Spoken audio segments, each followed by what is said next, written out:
Baik, pemirsa, kembali Anda menyaksikan Fokus Dialog di segmen kedua. Kita masih melanjutkan perbincangan kita dengan tema pada hari ini, bagaimana ketersediaan dan keterjangkauan harga obat-obatan penanganan COVID-19 serta ketersediaan vaksin. Nah, pemirsa tadi sedikit sudah menyinggung bahwa pada saat Provinsi Kepri mengalami lonjakan terjadinya kasus COVID, nah pada saat itu terjadinya kelangkaan obat-obatan. Nah, mengapa bisa hal ini terjadi? Saya akan berbincang kembali dengan Pak Bisri. Pak, mungkin bisa dijelaskan kembali seperti apa, kenapa saat cerita itu, kenapa saat itu bisa terjadi kelangkaan obat-obatan ini, Pak? Ya kan gini, jadi obat-obatan itu kan selalu diadakan itu biasanya di akhir tahun. Ya, perencanaannya awal tahun, pertengahan tahun itu mulai dikerjakan, biasanya akhir tahun itu baru selesai semua.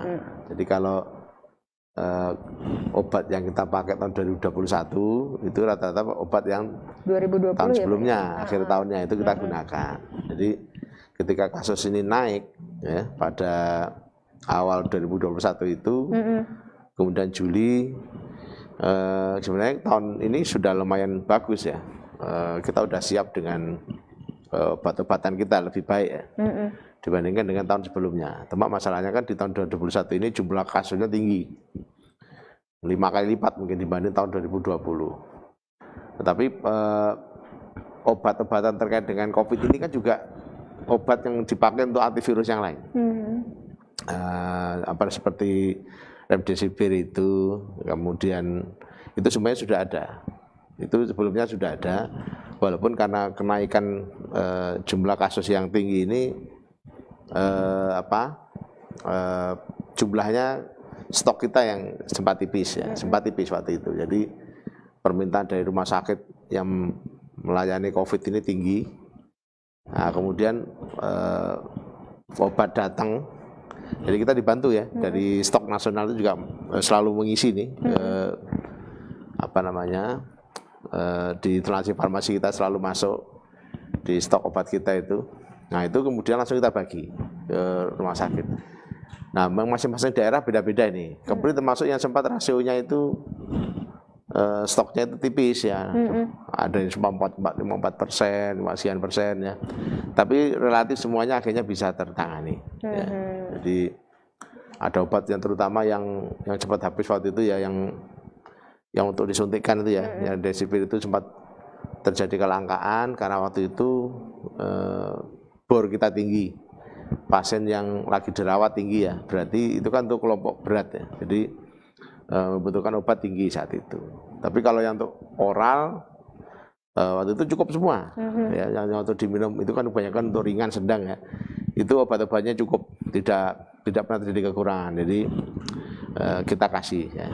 Nah ini kalau boleh disimpulkan, semua obat kita sebenarnya kekurangan tidak, ya, cuma ya waktu itu perlu kita ini ya biasa kurang, nelpon ke pusat segera dikirim gitu ya, dijanjikan oleh pusat minggu depan. Nah, kadang-kadang kita harus sabar nunggu ya, tapi kalau kosong semua nggak sampai terjadi ya, karena obat yang kita terima juga kita stok nggak hanya di provinsi, tapi kabupaten juga, kota juga punya, dan semuanya bisa menyalurkan. Di samping juga ada masyarakat yang beli, ya, mereka ada yang membeli obat rumah sakit. Nah itu masih situasi saat itu harus kita maklumi ya, kita maklumi. Secara nasional, waktu saya pernah nelpon langsung tuh ke Menkes ya, memang kondisi stok obat secara nasional waktu dibuka semua. Nah inilah kondisi stoknya gitu ya. Dan memang jadi masalah ya, nasional. Tapi ya alhamdulillah kita akhirnya bisa melewati ya situasi pada bulan Juli, Agustus, Juli Agustus itu puncak kasus gelombang kedua kita waktu itu ya. Pak, ketika terjadinya kelangkaan obat karena tingginya kasus saat itu, nah untuk masyarakat yang membeli tadi Bapak menyebutkan ada yang membeli, itu apakah jenis yang disediakan pemerintah dan yang dibeli oleh masyarakat itu berbeda, Pak? Ya, kalau yang beli kan biasanya untuk yang obat yang paten lah ibaratnya.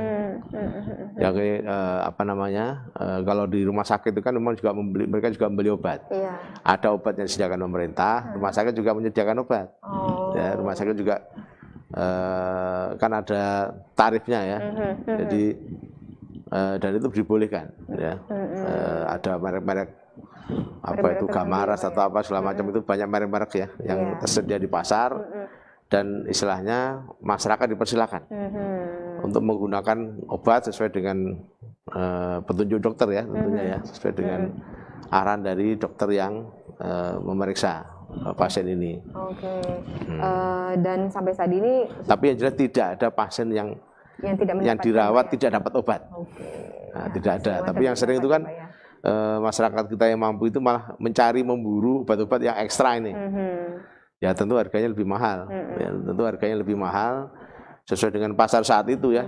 Nah, kita juga nggak bisa mengontrol ya di pasar ya, itu sesuai dengan kondisi pasarnya. Tapi yang jelas yang disediakan pemerintah itu gratis, itu juga selalu ada. Baik Pak Bisri. Terkait dengan proses vaksinasi di Provinsi Kepri yang sudah mencapai 97% ya Pak ya, 97%. Nah, untuk ketersediaan vaksin sendiri bagaimana Pak sampai saat ini Pak di Kepri? Pak, justru kalau vaksin kita pernah mengalami kekurangan sehingga kita sempat berhenti, tidak ada vaksinasi itu hampir 1 bulan.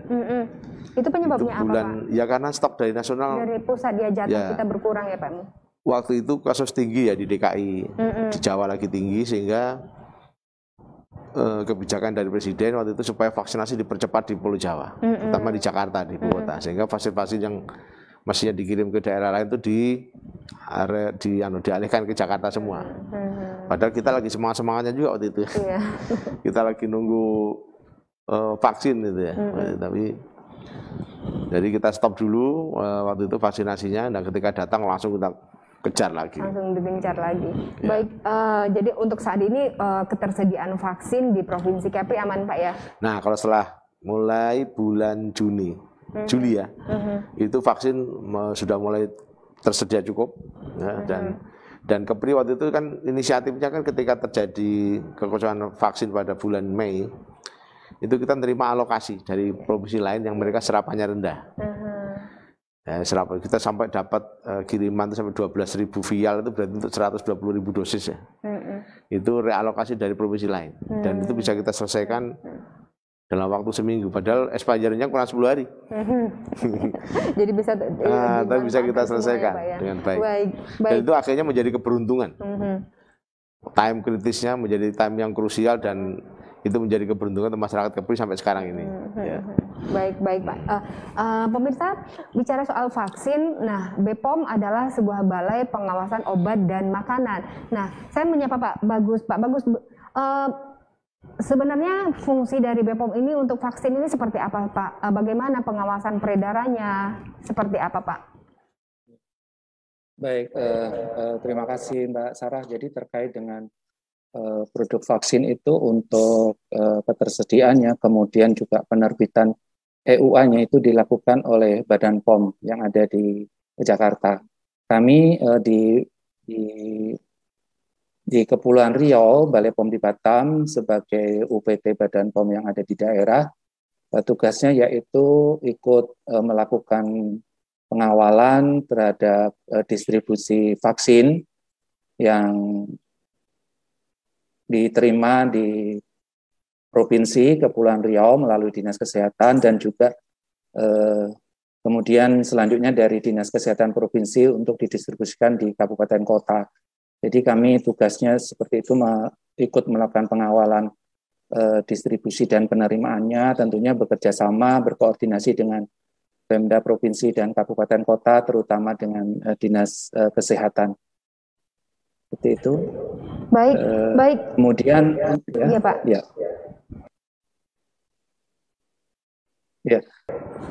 Kemudian hal apa saja yang harus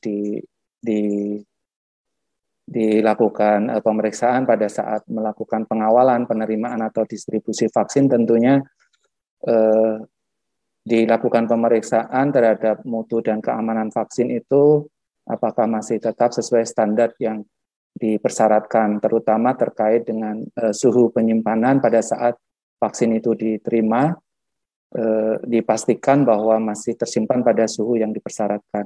Kemudian juga dilakukan pemeriksaan terhadap dokumen-dokumen pengirimannya disesuaikan dengan vaksin atau fisik yang diterima, jumlahnya, kemudian nomor batch-nya, kadaluarsanya, kemudian juga nomor EUA-nya kita sesuaikan dengan yang ada di dokumen pengiriman. Kemudian juga dipastikan bahwa suhu ruang penyimpanan di instalasi farmasi provinsi, kabupaten, kota juga memenuhi syarat yang ditentukan. Begitu, Mbak. Terima kasih. Baik, Pak Bagus. Pak tadi menyinggung terkait dengan EUA. Mungkin boleh dijelaskan EUA ini apa sih, Pak? Apakah ini juga berkaitan dengan tadi vaksin yang sudah hampir habis masa expirednya? Seperti apa, Pak Bagus? Ya, EUA yaitu Emergency Use Authorization, ya, izin penggunaan darurat yang dikeluarkan oleh Badan POM, tentunya setelah melalui proses evaluasi mutu dan keamanan serta efikasi dari vaksin tersebut. Ya, begitu. Baik Pak, berarti termasuk dengan penggunaan yang masa 10 hari hampir habis masa expirednya itu juga dibolehkan begitu ya Pak ya? Boleh ya Pak ya? Ya. Baik, ya. Pak Bagus silakan Jadi Pak. Untuk ya di dalam untuk expired atau kadaluarsa kan yang ditentukan oleh dari produsennya ya. Jadi sesuai kemudian dicantumkan di dalam label vaksin tersebut. Jadi dalam rentang waktu sebelum masa kadaluarsa yang tercantum di dalam label atau kemasan produk tersebut masih diperbolehkan. Baik, jadi aman begitu ya Pak ya? Aman. Baik Pak Bagus. Saya kembali ke Pak Bisri. Ya. Pak, mungkin bisa dijelaskan nggak sih Pak seperti apa indikasi yang sudah ditemukan untuk obat penanganan COVID ini, Pak? Oh, obat. Jadi kan beda ya vaksin. Iya, beda vaksin Pak, ya? untuk mendorong imunitas seseorang. Itu vaksinasi. Jadi kalau sudah nanti tercapai 100% atau 70% penduduk, terciptalah kekebalan kelompok. Iya, itu vaksin. Obat juga macam-macam nih. Ada obat yang memang langsung terkait dengan upaya untuk ke virusnya ini, untuk menangani virusnya. Jadi menahan virusnya supaya tidak makin berkembang, atau bahasanya itu replikasi virus. Nah itu obat, COVID namanya. Tapi kalau obatnya itu sifatnya multivitamin, tujuannya sama, untuk mempertahankan daya tahan tubuh. Jadi kan virus ini sebenarnya nggak ada obatnya, sebenarnya ya. Virus ini lawannya ya kondisi badan kita harus bagus untuk bisa melawan virus ini. Karena badan kita kan punya antibodi alami juga ada. Nah makanya obat-obat ini berkembang sekarang nih. Semua lembaga di dunia ini berpacu untuk menciptakan obat. Sama juga situasinya seperti zaman waktu tingginya kasus HIV/AIDS waktu itu ya. Nah itulah berkembang antivirus sekarang yang sekarang kita pakai ini, Favipiravir, Remdesivir. Wah itu banyak. Sekarang ada lagi yang baru tuh Molnupiravir ya. Molnupiravir itu juga ada ya, belum lagi yang lain-lain. Semua perusahaan farmasi dunia, para peneliti sekarang lagi mengembangkan obat yang bisa diminum atau diinjeksi yang tujuannya adalah untuk mencegah berkembangnya virus. Berarti ini sifatnya masih seperti kayak seperti multivitamin, Pak? Ya, bukan vitamin. Jadi kalau vitamin sudah ada, ya itu untuk meningkatkan daya tahan tubuh. Tapi para peneliti dunia ini adalah obat-obat untuk menjadi inhibitor, nih. Jadi untuk mencegah virus ini nggak berkembang. Jadi kalau orang itu positif, dikasih minum obat ini, kalau masih ringan misalnya, itu virusnya nggak akan berkembang. Nah, kalau virus nggak berkembang, otomatis tidak akan sakit. Iya Pak. Tidak akan berkembang jadi sakit. Ya, kalau dalam jangka dihitung kayak obat flu lah, diminum 3-5 hari, kemudian dia tidak terjadi gejala, kan otomatis sembuh, nggak sampai demam ya. Jadi tujuannya obat-obatan COVID itu adalah menurunkan tingkat perjalanan penyakit atau tingkat keparahan penyakit sampai dia itu menjadi sembuh.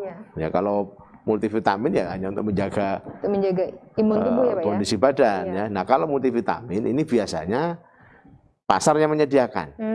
banyak ya. Tapi kalau obat-obat COVID, pemerintah sekarang sudah mulai menjajaki nih, yang dengan Merck itu ya, yang produsen obat dari Amerika itu. Itu akan membangun pabriknya masih negosiasi ya saya dengar ya, masih akan membangun pabriknya di sini, tentu harganya terjangkau ya, tapi tapi pemerintah akan beli yang jelas. Jadi pemerintah akan membeli obat ini untuk masyarakat yang saya tahu itu ya, obat-obat terkait dengan COVID. Tapi sekali lagi, adanya obat ini kemudian bukan berarti selesai masalah. Nah, gitu ya, seperti misalnya, wah ini tak usah pusing, ini sudah ada obat COVID nih, bebas saja kalau sakit tinggal minum. Bukan itu situasinya. Kita masih pandemi, masih endemi, karena obat yang paling utama menangani mencegah COVID ini ya patuhi protokol kesehatan. Ya, obat tadi hanya untuk menurunkan tingkat keparahan penyakit dan kematian. Iya. Nah, itu ya. Tapi Pak, siapa yang ada yang mau tertular sukarela? Nggak ada kan? Nggak ada kan? Makanya itu perlu. Yang paling hebat dari cerita pandemi adalah mencegah dengan menggunakan disiplin, menerapkan protokol kesehatan. Bukan obatnya, sekali lagi ya.